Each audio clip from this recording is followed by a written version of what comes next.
Namaskar, this is Firstpost and you're watching Vantage with me, Palki Sharma.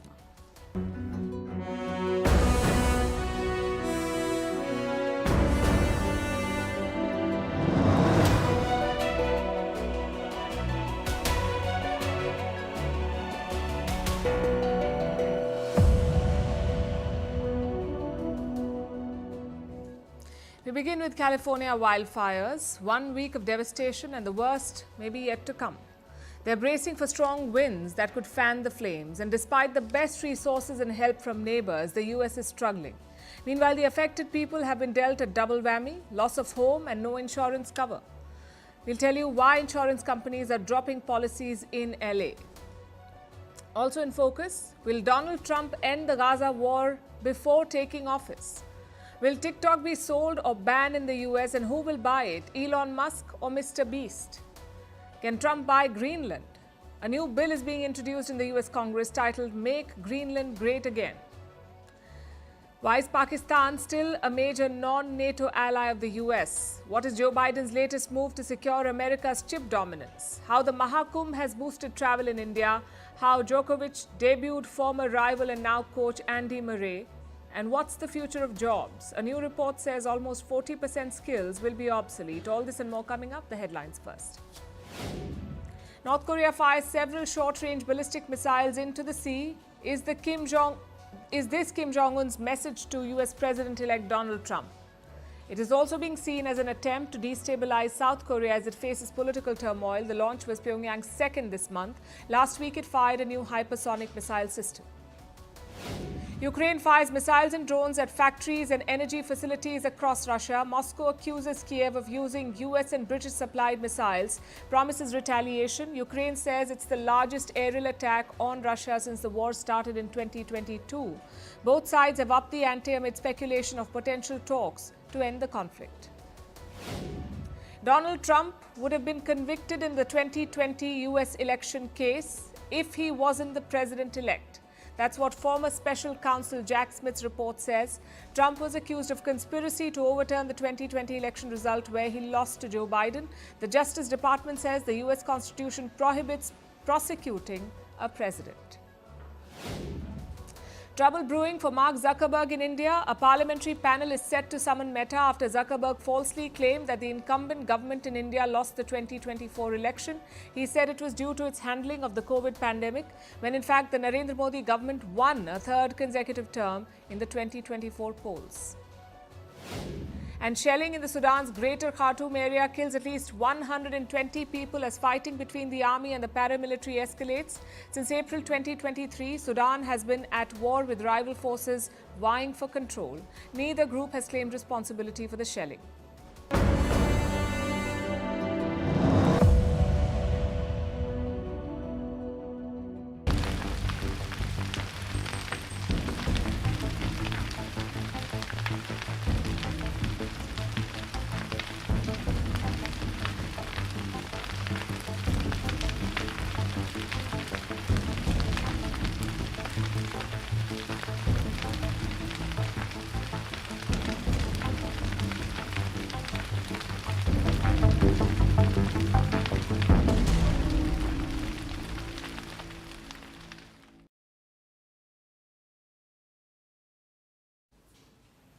The wildfires in California began exactly a week ago. They're still raging and they're set to get worse because strong winds are expected in the days ahead. Winds which will most certainly fan these fires and make the crisis worse. At one location, the blaze has already transformed into a fire tornado.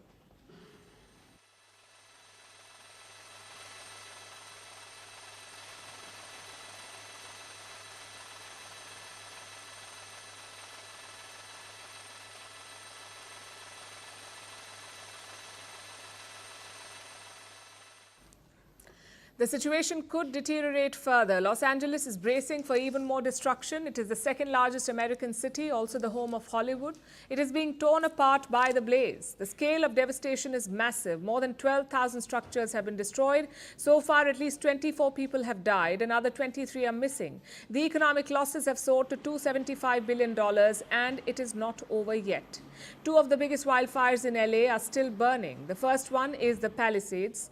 It is the largest wildfire burning over 23,700 acres of land. Only 14% of this fire has been contained. It still poses a threat to residential areas. The second one is in Eaton.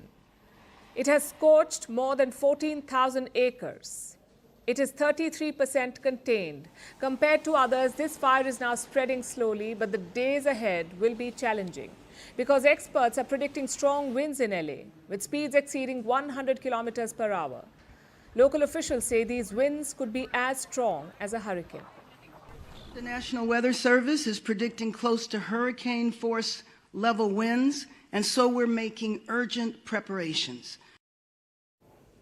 So the worst is yet to come. Strong winds could make the wildfires even more intense. They could spread, and the firefighters will face more challenges. Planes and helicopters, which spray water and flame retardant, won't be able to fly. Plus, new wildfires are already breaking out.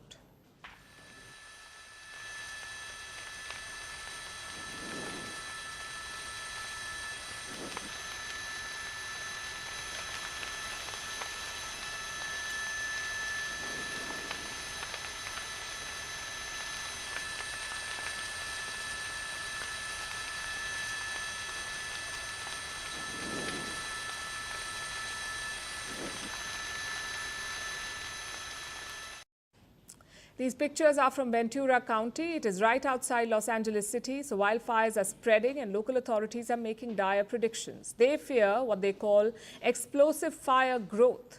Locals in the line of fire have been asked to stay alert and be prepared for evacuation. 150,000 people have already been displaced. More could follow soon. Those in the line of fire are obviously a worried lot. It's been very traumatic waking up every morning not knowing if our house is still going to be standing.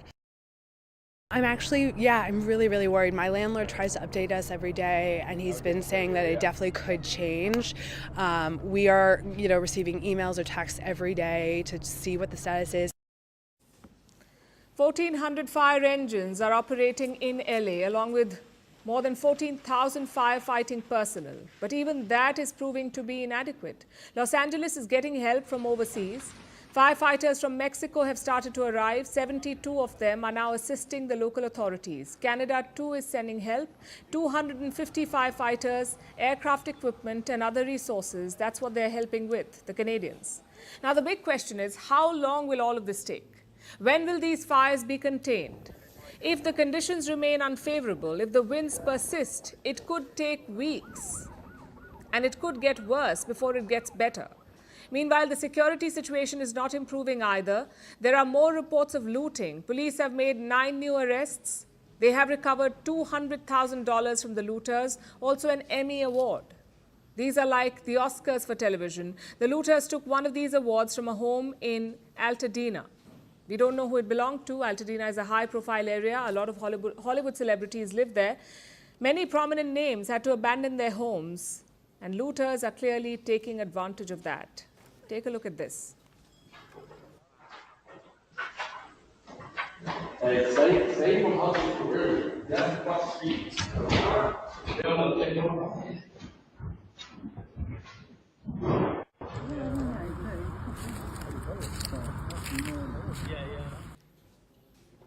The local police says they caught the looters and that they will crack down hard on anyone involved in unlawful activities. But the way things are going, these assurances ring hollow. The wildfires in California have turned into a full-blown security and civic crisis. Los Angeles is living through its worst nightmare.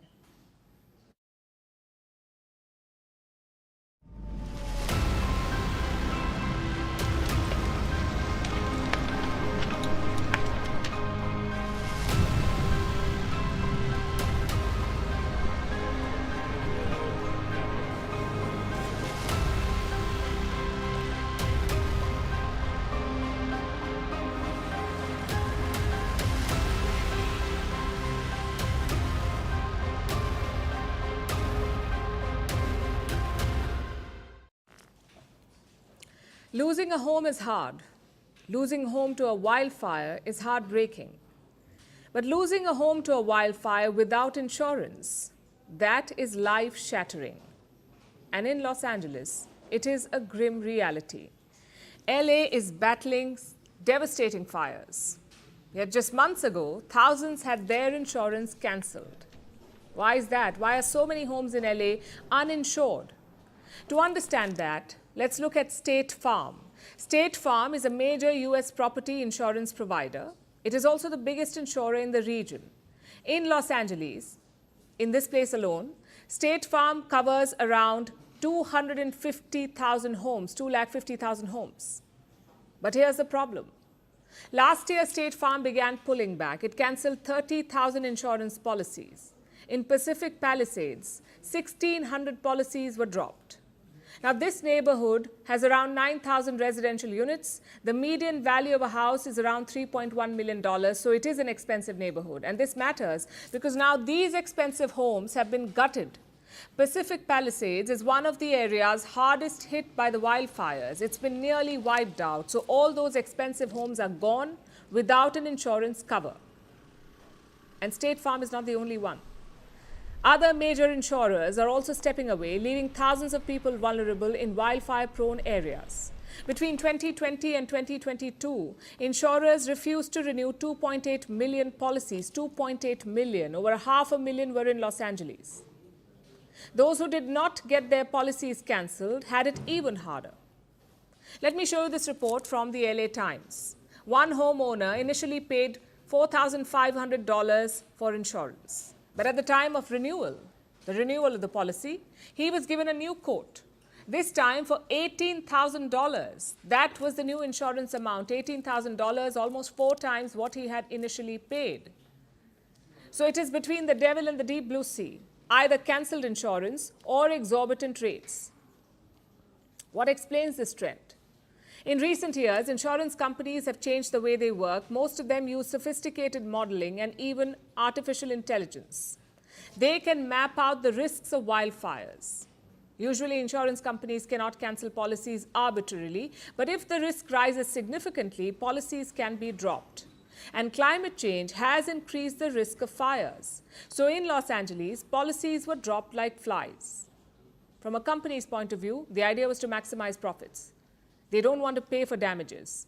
They don't want to bear the cost of disasters like the current wildfires in Los Angeles. Take State Farm, for example. In 2022, its losses were $6.7 billion. In 2023, it was around $6.3 billion. So scaling back policies meant fewer losses. But where does this leave the residents? Many of them had only one resort, the FAIR plan, FAIR. It stands for Fair Access to Insurance Requirements. FAIR is funded by California's private home insurers. It offers only limited coverage, yet thousands of people opted for it. In 2020, 1.4 million residents depended on FAIR. That number went up to 2.7 million in 2023. So more and more people are resorting to this insurance. And this has left the insurer in trouble. It faces a potential loss of $311 billion. All of this raises one question: what could Los Angeles have done better? For one, insurance policies need a complete overhaul. It's not just about mandating coverage. It is about balancing risks and responsibilities. Insurers should be incentivized to stay in wildfire-prone areas. Governments must have risk-sharing mechanisms so that the financial burden does not fall on one party. California seems to have realized it now, the hard way. The state now mandates insurers to provide coverage in wildfire-prone areas. This is a new regulation. It aims to give residents access to more insurance options. Of course, it's a step in the right direction, but is it too late? For homeowners who've already lost everything, it is late. But for the rest, it could provide a lifeline. Because when homes burn, it is not just property, it is lives and futures at stake.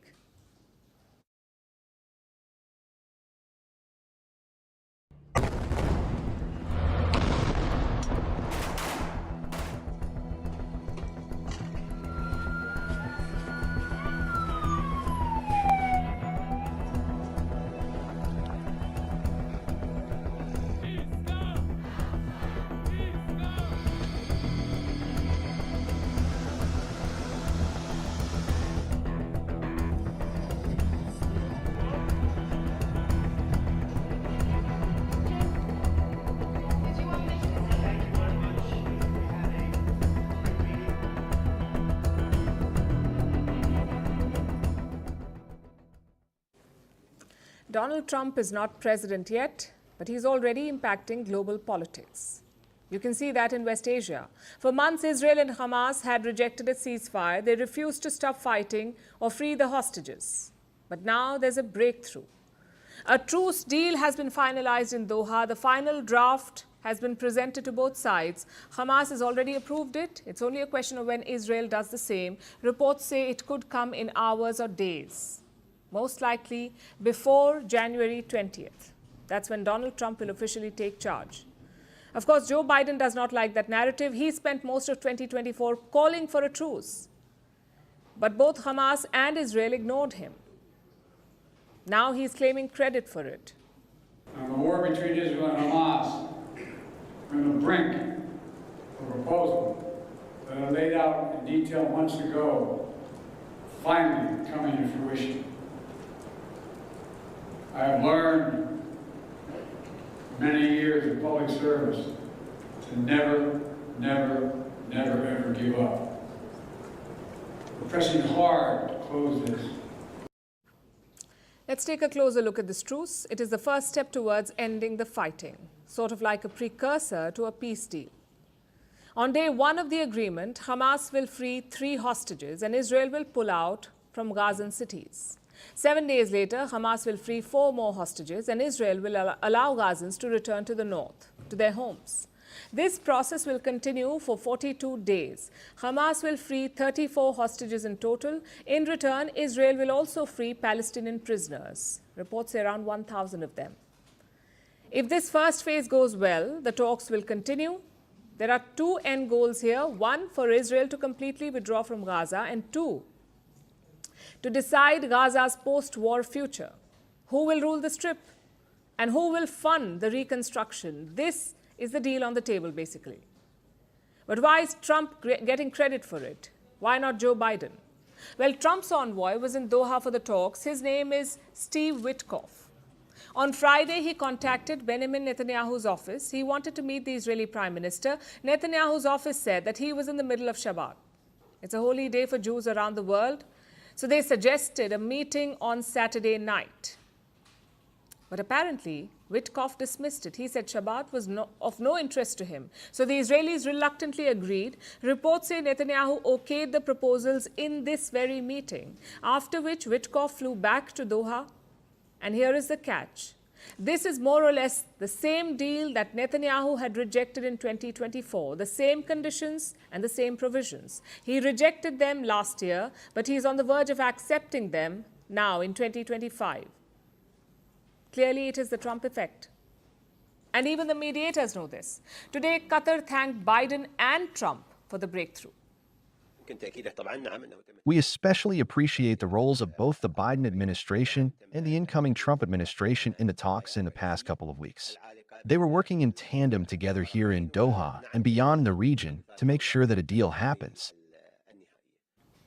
Israeli officials have also been surprised by it. Trump and Netanyahu are great friends, so Israel expected a long rope from the incoming US president. But Trump has other ideas. He's more focused on Ukraine, Greenland and Panama. On Gaza, he just had one short message. It better be over when I take charge. If those hostages aren't back, I don't want to hurt your negotiation. If they're not back by the time I get into office, all hell will break out in the Middle East. And it will not be good for Hamas, and it will not be good, frankly, for anyone. All hell will break out. So Trump wants a clean slate in West Asia. He's got a big agenda ahead of him. The last thing he needs is an endless war. We saw indications of that last week. Trump posted a video that was critical of Netanyahu, shortly after which the Israeli Prime Minister cancelled his US trip. Netanyahu was supposed to attend Donald Trump's inauguration, but reports say he won't make it now. And now he's open to a truce with Hamas. Simply put, Trump could succeed where Joe Biden failed. Why? Because of pressure. The US always had leverage over Israel, but Biden was unwilling to use it. He wanted to flaunt his Zionist credentials. He wanted to woo the Jewish voters. On the other hand, Trump played hardball. He did not ask Netanyahu to take the deal. Reports say he forced him. And this is despite opposition from Netanyahu's own ministers. especially the national security and finance ministers. Both of them are far-right leaders. They want Netanyahu to reject the deal. They say it's a catastrophe. But Israel's opposition has promised to help Netanyahu. If the deal reaches parliament, they will back it, they say. Basically nullify the far-right's opposition. But honestly, none of this should have taken 15 months. It did because of Joe Biden, because of his need to overcompensate with allies. We saw that in Ukraine, and we saw that in Gaza. The records may show that a deal was clinched under his presidency, but the credit will go to Donald Trump.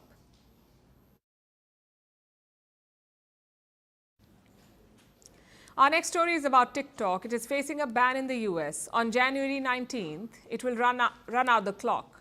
TikTok could go dark for 170 million Americans. No more downloads, no trending videos, no dances, no viral moments, unless Elon Musk ends up playing Messiah and saves Gen Z's favorite app. Can he do it? And will he?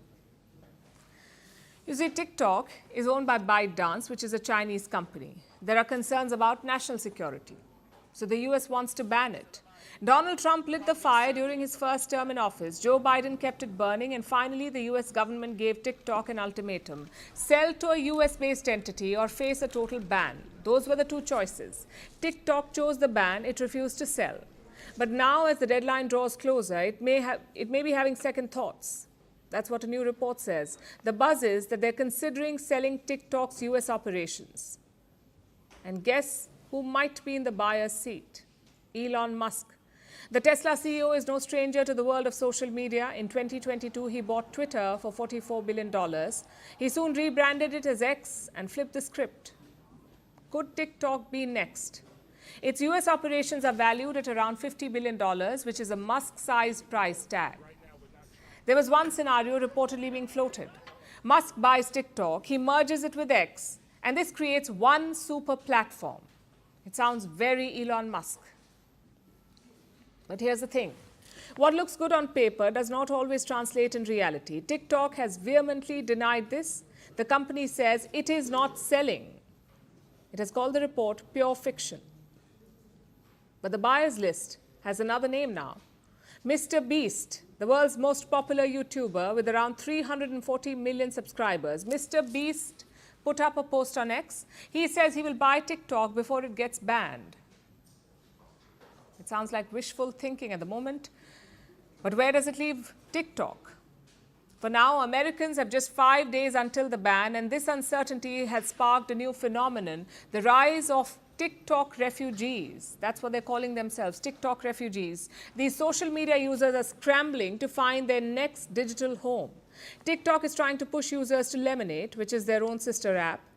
But many users have found another Chinese app, Xiao Hong Shu. It translates to the little red book, although it's going by its English name, the Red Note. It is a Chinese social media app. The Red Note was launched in 2013 as a shopping guide, but it has evolved since. Now it's almost like a lifestyle Bible. Imagine a mix of Instagram, Reddit, and Pinterest. That's what it is. You can share photos, you can live stream content, you can talk about your shopping experience. Plus, there is an in-app shopping interface. In 2021, the app was valued at $20 billion. In 2024, it posted a profit of $1 billion. And Americans seem to love it, so much so that it has topped the US App Store. There are already 63,000 posts on this app with one recurring theme: TikTok refugees. The irony, however, is not lost on anyone. TikTok faces a ban over Chinese interference, even with its separate US operations. Yet here we have Americans flocking to Red Note, another Chinese app which is based entirely in China. The situation has fueled a wave of memes. Users are pointing out the obvious. If anything, Red Note is more problematic. In 2022, the Taiwan government banned it from official devices. They cited national security concerns. So the US is already struggling with one popular Chinese app. Can it afford to have another one captivate its youth? And the story does not end there. What we're seeing here is part of a larger trend. It's part of the global tech wars, where apps are not just apps anymore, they're battlegrounds. This war is about technology. It's about who owns your data. TikTok may be banned in the US, or it may rise like a phoenix with a rebrand. But where do we draw the line? Will this change the way we think about tech, security, and trust in an interconnected world? That's what remains to be seen.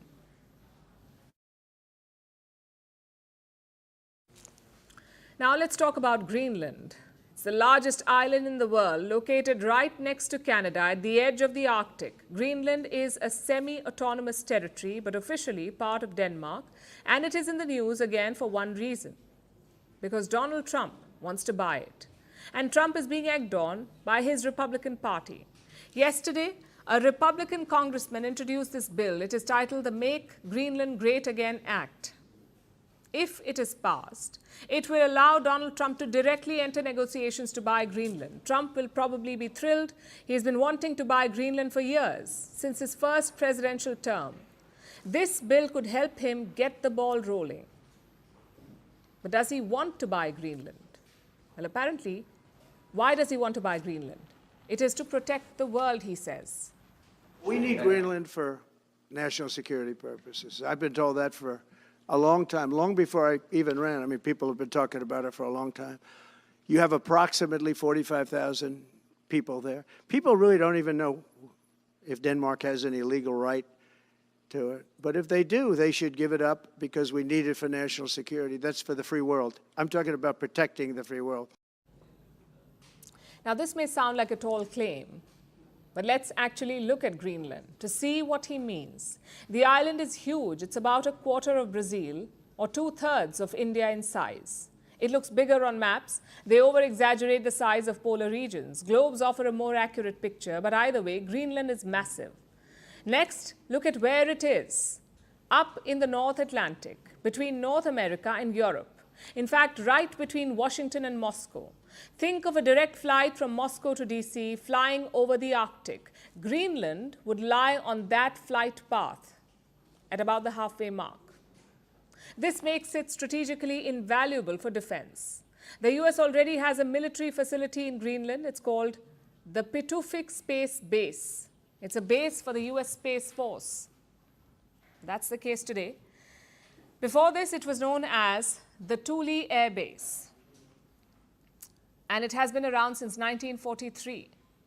So the US military knows Greenland well. They've been using it for decades, but Trump wants to expand this military footprint in Greenland, and that is a security argument. It's one reason why Trump wants to buy Greenland. The other reason is commercial. Greenland is home to just 57,000 people. It's more than what Trump had estimated, but pretty close. Think about all of that, about a landmass bigger than Mexico, with just 57,000 people. Think about all the mineral resources present. On a per-person basis, it's amazing. Greenlanders would be some of the most mineral-rich people on Earth. But the lack of manpower means that the minerals are untouched, just waiting to be exploited. That's probably what Trump feels anyway. So he wants to buy Greenland and set the US military and mining firms loose on the island. And his Republican colleagues want to help him do it. That is why they introduced the Make Greenland Great Again Act. The act will empower Trump to start working on a deal, that too by 12:01 p.m. on January 20th. Basically, immediately after his inauguration, he wants to begin. The act also puts the US Congress on the clock. They will have just 60 days to review any deal that Trump makes, to somehow come up with a joint resolution of disapproval. After the 60-day deadline, any Trump-Greenland deal will automatically be accepted. Now, this is a neat trick. It paves the way for a quick agreement. The US Democratic Party does not have the numbers to veto anything, so effectively, Trump can buy Greenland on whatever terms he chooses. Well, as long as Denmark and Greenland accept. And that's the real hurdle here. The US has tried to buy Greenland before, in 1867, in 1910, and as recently as 1946. Denmark rejected the idea all 3 times. It has sold other territory to the US. Most famously, it sold the Danish West Indies to the US in 1917. Today, they are known as the US Virgin Islands. Denmark sold them for $25 million back in 1917. That's about $600 million today. So Denmark has made deals with the US in the past, but things are quite different now. It isn't the age of colonialism anymore. Greenland has been granted autonomy and the right to self-determination. By law, the island is free to choose independence. They just need to hold a referendum. So for Denmark, Greenland is not theirs to sell. And when it comes to the question of independence, I would like to reiterate that in our eyes it is a decision that starts and ends in Nuuk and in Greenland. Greenland belongs to the Greenlandic people and no one else. As for the island itself, what does Greenland think? Take a look. We don't want to be Danes. We don't want to be Americans. We want to be Greenlandic. And of course, it is the Greenlandic people who decide their future. Greenland's Prime Minister is ready to talk to the US, even work together on mineral extraction and increase trade. But that's about it. It does not seem like Greenland is willing to become a US territory, no matter what Donald Trump says or what bills make their way through the US Congress. Our next story is about Pakistan and the US, and you have to admit, this is an odd pair. They don't really seem to have much in common, yet somehow they are allies, close military partners. The US has even designated Pakistan as a major non-NATO ally. Yes, I'm not joking. That's really the case. Thankfully, some people do understand how ridiculous this is. Every other year, one US congressman comes up with a bill to scrap Pakistan's major non-NATO ally status. His name is Andy Biggs. He's been trying to get this bill passed since 2019, and so far he has always failed. But will he finally get his wish this year? Our next report explores. HR 73, introduced in 2019. HR 35, introduced in 2021. HR 80 in 2023. Notice something similar about these bills? Exactly the same. Every 2 years, at the beginning of every US Congress session, one congressman keeps trying to push the same bill through. The congressman is Andy Biggs. The bill's number changes, but it's always about the same thing: to terminate the designation of the Islamic Republic of Pakistan as a major non-NATO ally and for other purposes. This is the congressman's pet project. And he's at it again this year with HR 94. We don't have the text yet, but it's probably safe to assume that it'll be exactly the same. And this year, things may finally go the congressman's way. Biggs has been trying his best to give Pakistan the boot, to remove its designation as a major non-NATO ally. Pakistan received the status in the year 2004 from former US President George W. Bush. Bush needed Pakistan as a base of operations against the Taliban in Afghanistan. So he gave Islamabad the MNNA designation. Congressman Andy Biggs has been trying to undo this travesty for years now, and this time he may just succeed. Because Donald Trump will soon be president. His Republican Party will control the US House of Representatives and the Senate. Basically, the decision to remove Pakistan's MNNA designation will rest with Trump, and he may be keen to do it. Trump wasn't a big fan of Islamabad in the past.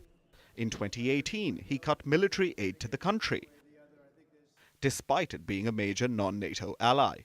Back then, Trump said Pakistan had based its relationship with the US on nothing but lies and deceit. He accused Pakistan of sheltering terrorists, so he shut off the tap.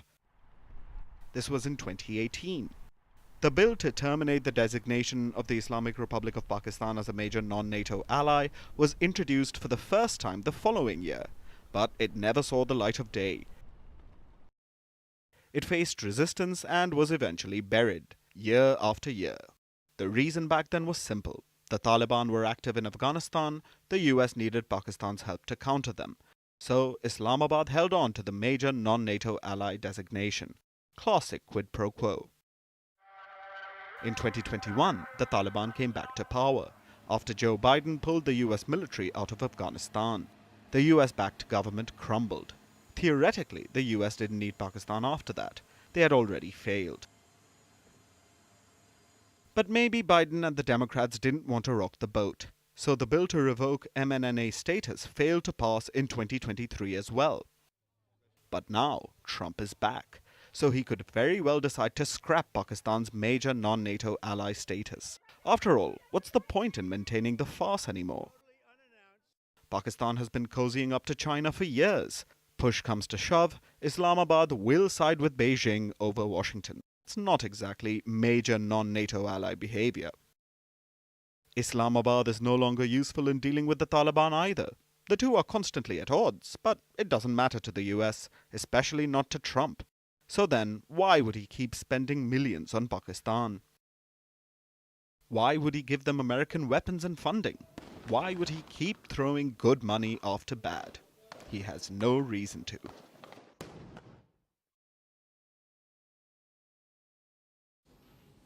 The chip race is heating up again. Joe Biden has fired a parting shot at China, a final round of export curbs. The idea is to keep advanced chips away from Chinese hands, especially chips used for artificial intelligence. But not everyone is happy. US chip giant Nvidia has slammed Biden's move, and so have allies in Europe. So what's so controversial about these new curbs, and will they extend America's chip dominance? Let's break it down. Biden's new policy creates 3 tiers of countries. The first are allies like Australia, Japan, and South Korea.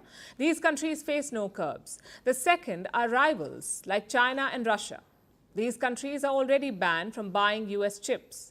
Biden has simply extended that ban or expanded that ban. And finally, the third tier. This includes countries in West Asia and Europe. China has often bought and smuggled American chips from these countries, so the idea is to cut them off. They're not banned from buying US chips, but their imports will be capped. In total, some 120 countries have been curbed. It tells you how expansive this move is. China has naturally criticized Biden's decision. They say the US is undermining market rules. I would like to stress that the United States had generalized the concept of national security, politicized and weaponized economic and technological issues, and misused export controls to maliciously suppress China. These actions severely undermine market rules and the international economic and trade order. The rules won't apply immediately. The incoming Trump administration has been given 120 days. They can study and listen to concerns in this time. If they like it, the curbs will be imposed. If not, they can scrap it. Nvidia will be hoping for the latter. Their shares fell nearly 2% on Monday. And listen to what the company said. While cloaked in the guise of an anti-China measure, these rules would do nothing to enhance US security. Rather than mitigate any threat, the new Biden rules would only weaken America's global competitiveness, undermining the innovation that has kept the US ahead. Nvidia's concern is clear. If this policy is imposed, it would shrink their market. Only 18 countries could freely buy US chips. Everyone else would be curbed. Reports say that that's 80% of the market gone. So what is Nvidia doing? They're sweet-talking Donald Trump. Let me quote the company again. The first Trump administration laid the foundation for America's current strength and success in AI.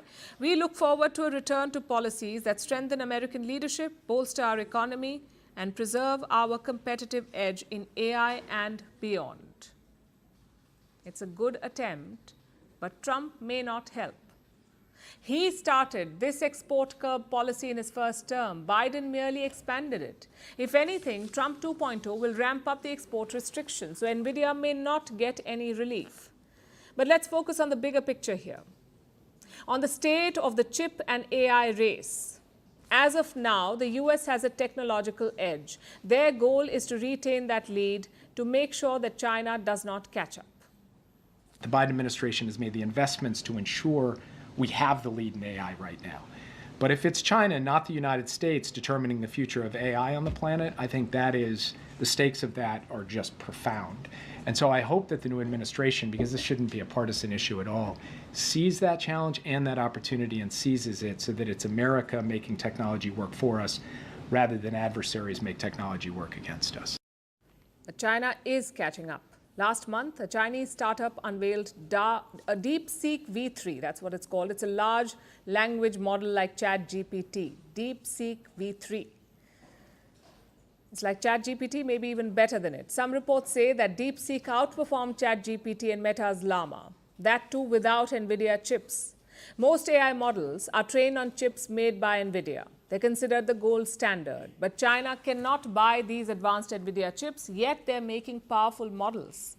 The question is how? For starters, Beijing has a chip stockpile. They have amassed advanced chips through smuggling networks. And secondly, they're making chips at home. Huawei is leading this Chinese campaign. Big firms like Alibaba and Baidu are also investing. And that's the thing about China. If they set a target, it becomes a national mission. It's all hands and institutions on deck. You get subsidies from government, you get easy investments, fewer regulatory issues, and full political support from the regime. We saw that in the electric car race. The West had a technological edge in the 2000s, but China is now pulling ahead. Clearly, the US is worried about a repeat, which is why Joe Biden has announced these last-minute curbs. Still, there is no guarantee of success. Best case scenario, China falls behind in the AI race. Worst case scenario, it boosts China's domestic AI industry. Countries that cannot buy from the US may end up approaching the Chinese. So the key is to find a balance, a policy that looks at security and innovation.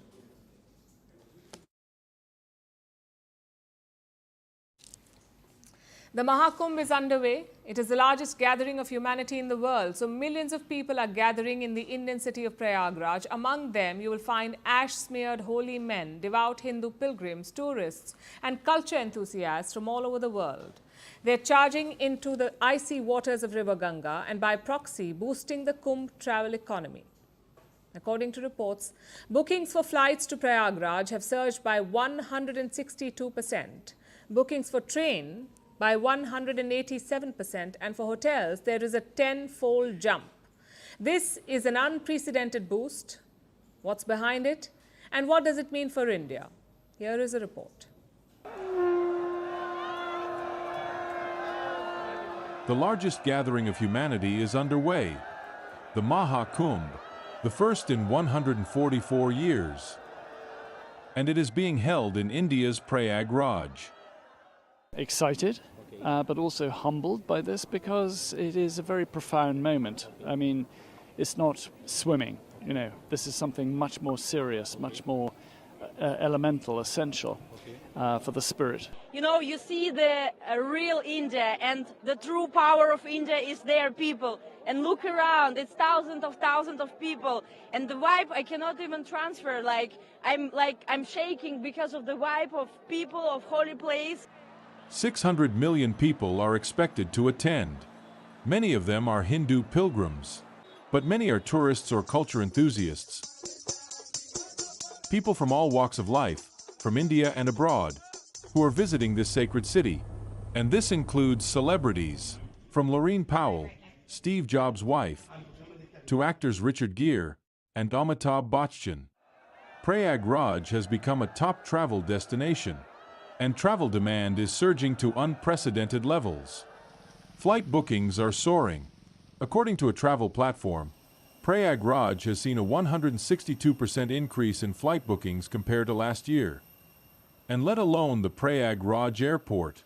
Nearby airports are experiencing a surge as well. Take, for instance, the Varanasi airport. There, bookings are up by 127% and for Lucknow airport by 42%. Airfares are increasing as well. From cities like Jaipur, Bengaluru, and Mumbai, they have surged nearly threefold compared to last year. As tourists are flocking to Prayagraj, the government is beckoning them with welcome changes. They have announced 20 new flight connections for the Maha Kumbh. The Prayagraj airport is undergoing improvements. It is upgrading to accommodate more passengers. Speaking of improvements, India is running 3,000 special trains, on top of the 10,000 regular trains to Prayagraj to accommodate the passengers. After all, train bookings are witnessing an increase as well. According to experts, they have surged 187% compared to last year. 57% of them are by solo travelers, and 39% by women. It's been a life-changing experience and once-in-a-lifetime experience. I'll never forget this forever. and it was very organized till the point we had to take the bath. Then it was maddening, but we finally did it. I feel that it's very peaceful. I feel even with a lot of people, you know, every people is pulsing, you know, the Kumbh Mela. We can really feel the Kumbh Mela inside the bodies. And this energy can be felt by hotels as well. Prayagraj has turned into a tent city, with more than 150,000 tents and 25,000 accommodations arranged for visitors. And for the first time, the complete tent city is available on Google Maps. Fueled by ease of access, bookings in Prayagraj have jumped 10 times compared to last year, and hotel prices are on the rise. There are about 80 luxury accommodations, where room rates are reaching as high as 40,000 rupees, or $462 per night. The Maha Kumbh is a grand showcase of India's cultural heritage, with luxury tents and enhanced air connectivity, giving it a lift.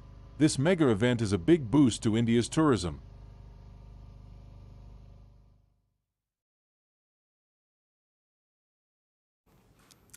Being an athlete can be lonely, especially if you don't play team sports. You have no one to depend on and no one to bounce ideas off. Sometimes that loneliness is filled by a coach, which is why finding the right one is so important. Tennis legend Novak Djokovic has found a new coach for 2025. It's one of his toughest rivals on court, Britain's Andy Murray. This is a strange pick for so many reasons. For starters, Murray just retired in August last year, and secondly, they are long-time rivals since the age of 12. So everyone wondered if the duo would work. On Monday, we got a glimpse of their chemistry for the first time. That too from close quarters. You see, new rules say that coaches can sit near the playing area. It's a decision that has divided the tennis world. Here is a report. It's a big day at the Rod Laver Arena in Melbourne. Novak Djokovic is on court. He's 2 sets up on his young American opponent. But he's not happy with his game. In between points, Djokovic wanders over to his coach. And there's Andy Murray. It's like a glitch in the Matrix. Murray is just a week older than Djokovic. They've been rivals since the age of 12, and their rivalry was a big part of tennis in the last decade. They met 7 times in Grand Slam finals. Djokovic won 5 of them, while Murray won twice. Yet here they are, coach and player, in Melbourne. When Djokovic reached out, Murray was stunned. He had just retired from tennis in August, so coaching wasn't part of his plan. Yet, this opportunity was too good to pass up. Murray agreed to join Djokovic on a trial basis, Melbourne being that trial. Monday was their first outing on court. Usually, the coaches are seated in the stands above. They're not supposed to offer advice or suggestions. It's a rule that set tennis apart. In football, you see managers shouting instructions from the sidelines, even making changes to the playing 11. In cricket, you see coaches sending messages to the pitch, sometimes using water boys as messengers. But in elite tennis, none of that was allowed. In-match coaching was banned. Not anymore, though. In 2024, the International Tennis Federation said that coaching is fine. At the Australian Open, they've gone a step ahead. Coaches are not seated in the stands anymore. They're seated courtside. The coaches have access to real-time game data. They can also shout instructions and offer suggestions. Djokovic clearly likes the idea. He says he can hear his coach a lot better. I really like the feeling of having Andy as my coach and in the corner. From this year, new coaching stuff and player coaching stuff. Seating which was just basically on the court in the corner, which allows me to hear them better. So yeah, a few times I did approach Andy and he was giving me his feedback and his guidance and opinions. But not everyone is happy. Men's number 4 seed Taylor Fritz wants to keep coaches away. He says players should make their own strategy. Women's number 1 seed Aryna Sabalenka has a different issue. She feels the courtside seating is too small. Right now, only 4 people can sit there. Sabalenka says make it 8, because she wants her whole team to be there.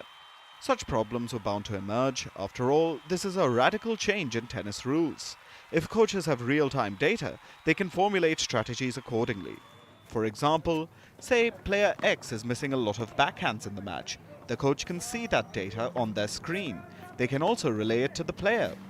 This already happens in most sports. Coaches are involved, yet detached from the action, which gives them a unique perspective. But perspective alone cannot win you matches. Murray can ask Djokovic to target his opponent's backhand, but Djokovic will have to do the striking himself. On Monday, he did. But let's see if this partnership leads to something bigger. Perhaps Grand Slam number 25 for Djokovic?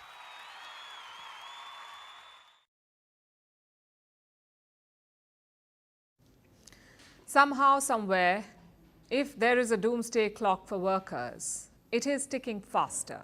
The World Economic Forum has released a report. It is called The Future of Jobs. It is released every year. This time, it is making headlines for its doomsday predictions. Because there's a lot going on right now. Several global trends are shifting work. You know the obvious ones, like artificial intelligence, but also geopolitical tensions and green transition. All these factors are reshaping work and jobs are disappearing. This is what the report says. By 2030, 41% employers will downsize their workforce.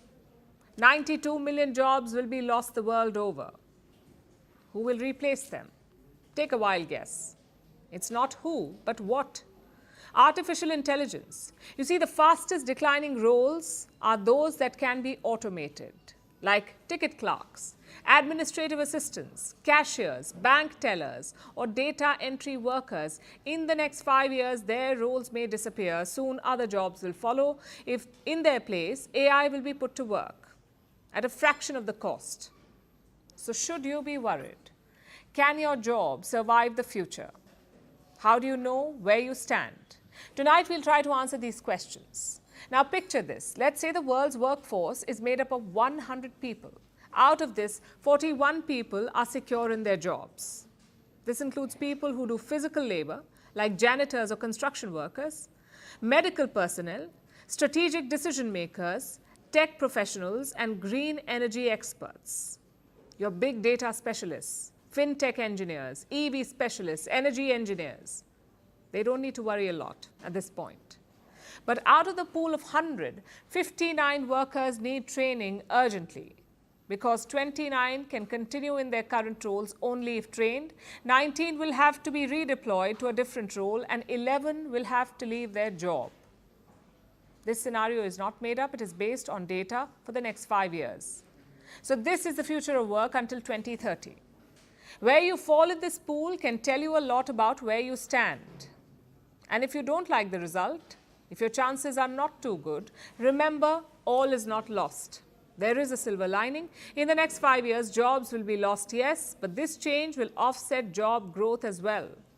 By 2030, 78 million jobs will be created. So whether you want to look for a new job or switch careers or stay where you are, do know this. Across industries, skill demands are evolving. On average, 39% skills will become outdated in the next 5 years. 39%. And this makes sense. The world is changing rapidly. We need new skills for the new world. So how do you gain them? By upskilling. In recent years, it has become a tech bro buzzword, but experts say it is also a force for good. Upskilling alone can help create jobs. According to the World Economic Forum, more than 5 million new jobs by 2030. It can boost global GDP by more than $6 trillion. And most of all, it can future-proof you. Upskilling creates effective workers. It tells you how to stay relevant, stay competitive, no matter which industry you belong to. Let's say you work in oil and gas. If you want to upskill, it is not a bad idea to learn more about electric vehicles or green energy. If you work in marketing, maybe spend more time on Instagram and TikTok, see how consumer trends are emerging. If you are an HR professional, learn how AI tools can make recruitment practices more efficient. So look at your current role, look at broad industry-wide trends, then look at the skill gaps that you need to fill and chart your course. It is the future-forward approach. It is tailor-made for you, by you, so take it. Because the world is changing quickly and it is going to be a roller coaster ride, so you may as well be in the driver's seat.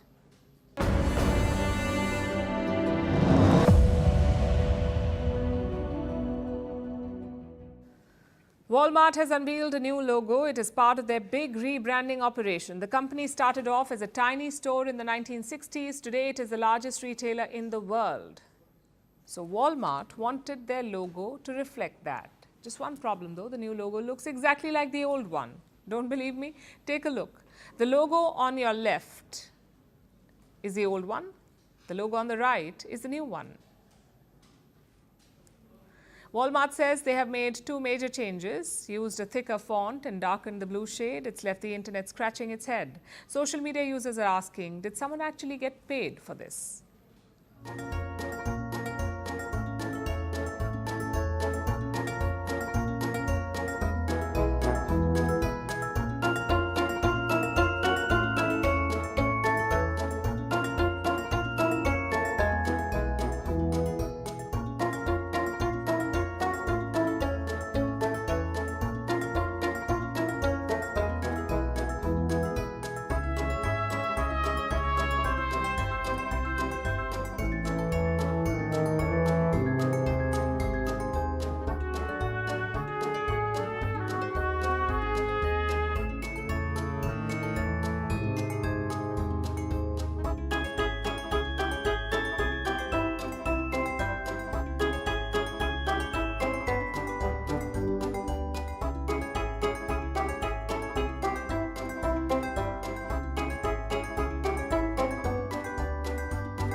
Now it's time for Vantage Shots, images that tell the story. India celebrates Makar Sankranti, Bihu and Pongal with festivities across the nation.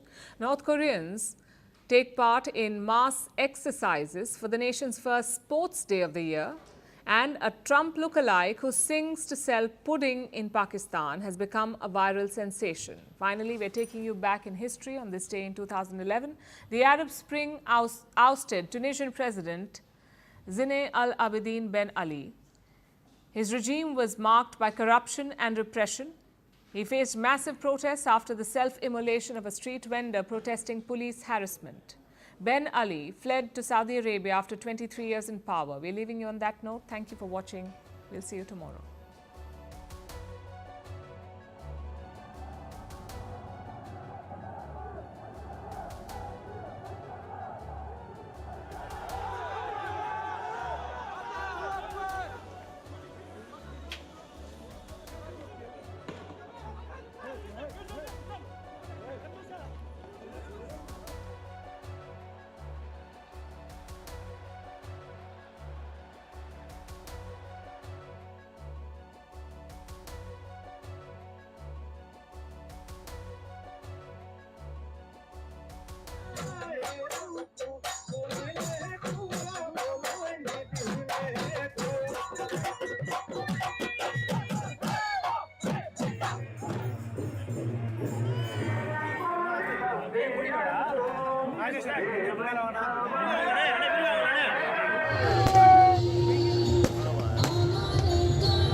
Trump वास्ते गाना गा रहे हैं साहब Donald Trump वास्ते होने आ जा देर न ला सजना अखा थक गईयां तक तक रा सजना अखा थक गईयां तक तक रा सजना